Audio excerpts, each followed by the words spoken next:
Discussion on newer cardiovascular drugs.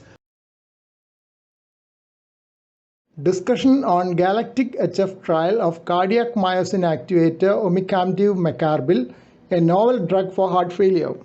GALACTIC-HF trial evaluated omecamtiv mecarbil, a cardiac myosin activator in heart failure with reduced ejection fraction. The study had 8,256 patients, which included inpatients and outpatients with symptomatic heart failure and an ejection fraction of 35% or less. It was a placebo-controlled trial of omecamtiv mecarbil in addition to standard heart failure therapy. Primary outcome was a composite of first heart failure event or death from cardiovascular causes. Heart failure event was defined as hospitalization or urgent hospital visit for heart failure. Over a median follow-up of 21.8 months, primary outcome event occurred in 37% of the study group and 39.1% of the placebo group. Cardiovascular mortality was 19.6% in the study group and 19.4% in the placebo group. Kansas City Cardiomyopathy Questionnaire Total Symptom Score did not capture any significant difference between the two groups. N-terminal proBNP level was 10% lower in the omecamtiv mecarbil group at 24 weeks. Ventricular arrhythmias and ischemic events were similar in both groups. Previous studies on inotropic agents in heart failure have failed to improve outcome. GALACTIC-HF trial also did not reduce mortality, though the primary outcome was better with omecamtiv mecarbil, driven by the reduction in heart failure events. Omecamtiv mecarbil is a new class of drugs known as myotropes, which improve myocardial function by augmenting cardiac sarcomere function. Conventional inotropic agents act by modulating calcium signaling in the myocardium and can be called as calcitropes. A previous phase 2 trial of omecamtiv mecarbil, COSMIC-HF, had enrolled 150 patients in the fixed dose group and 149 patients in the pharmacokinetic dose titration and placebo groups. COSMIC-HF had documented improved cardiac function and reduced left ventricular diameter. NT-proBNP levels were also significantly lower at 20 weeks. Authors pointed out that previous drugs enhancing inotropy had increased myocardial ischemia, ventricular arrhythmias, and death due to increased intracellular calcium transients. But omecamtiv mecarbil had no effect on calcium transients, being a selective cardiac myosin activator. This could explain the fact that myocardial ischemia, ventricular arrhythmia, and mortality was not increased by omecamtiv mecarbil in the GALACTIC-HF study with almost 7,500 patient years of follow-up. No adverse effects on blood pressure, heart rate, creatinine levels, or potassium levels were noted with omecamtiv mecarbil. This is an advantage over most drugs used in heart failure with reduced ejection fraction. Sacubitril/valsartan was being given in 19% of patients at baseline in GALACTIC-HF, but the use of SGLT2 inhibitors was only 2.6% because the compelling results of the trials with these drugs were not available until GALACTIC-HF had completed enrollment.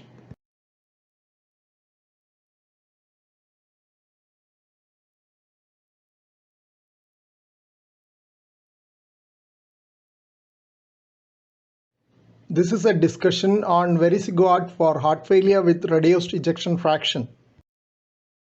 Vericiguat is a new medication for heart failure with reduced ejection fraction.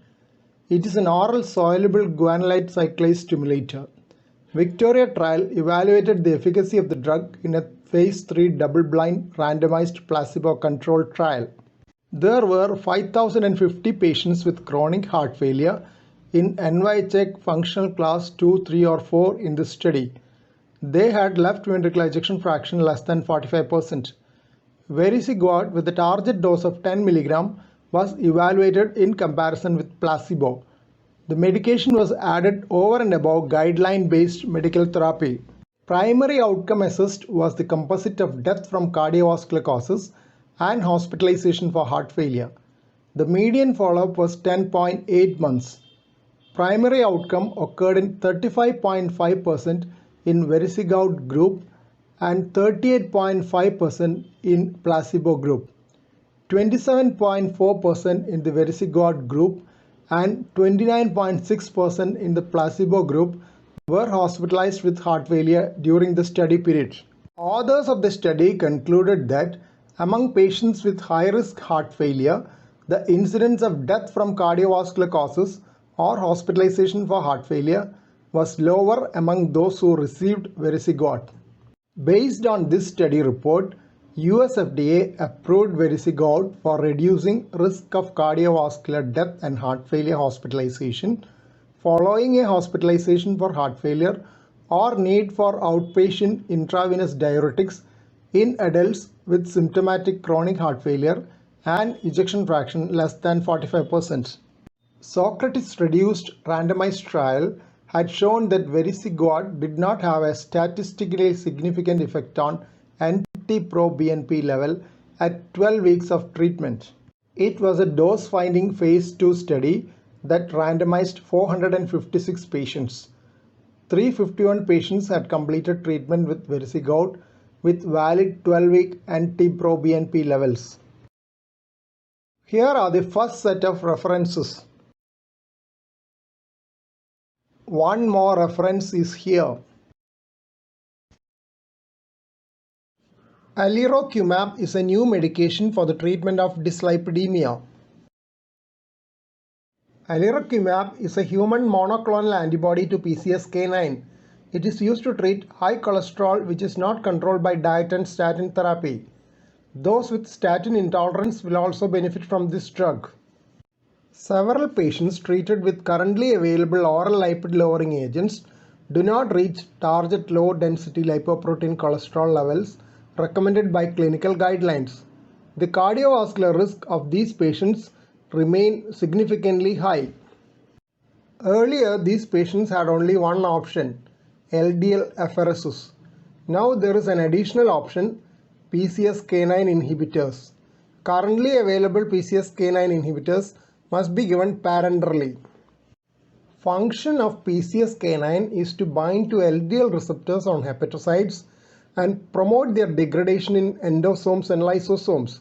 The reduction of LDL receptors lead to increase in levels of LDL cholesterol. Inhibition of PCSK9 by drugs like alirocumab can produce marked reduction of LDL cholesterol levels. Indication for alirocumab: those with high cardiovascular risk from atherosclerotic disease or heterozygous familial hypercholesterolemia and unable to reach target LDL-C levels with maximally tolerated doses of statins alone or in combination with other lipid-lowering agents. The medication is available as pre-filled syringes or pens containing 75 mg or 150 mg to be given once in 2 weeks as subcutaneous injections. The drug must be stored in a refrigerator. Injections of 75 mg given once in 2 weeks produced 44.2% reduction of LDL cholesterol at the 8th week. The reduction was sustained at 96th week with 47.9% reduction. In addition to LDL, alirocumab reduced levels of lipoprotein (a) and ApoB. Lipoprotein (a) is an independent risk factor for cardiovascular disease. Statins have hardly any effect on lowering lipoprotein (a). Lipoprotein (a) possibly accounts for the residual cardiovascular risk after reaching target levels of LDL cholesterol. A meta-analysis of 24 randomized controlled trials totaling over 10,000 patients showed 50% reduction in cardiovascular events.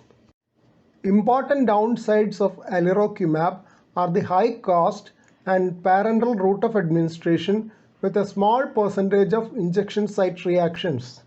Though anti-drug antibody and reduced effectiveness were noted in studies with bococizumab, which was a humanized antibody, Immunogenicity was low for alirocumab, which is a fully human antibody.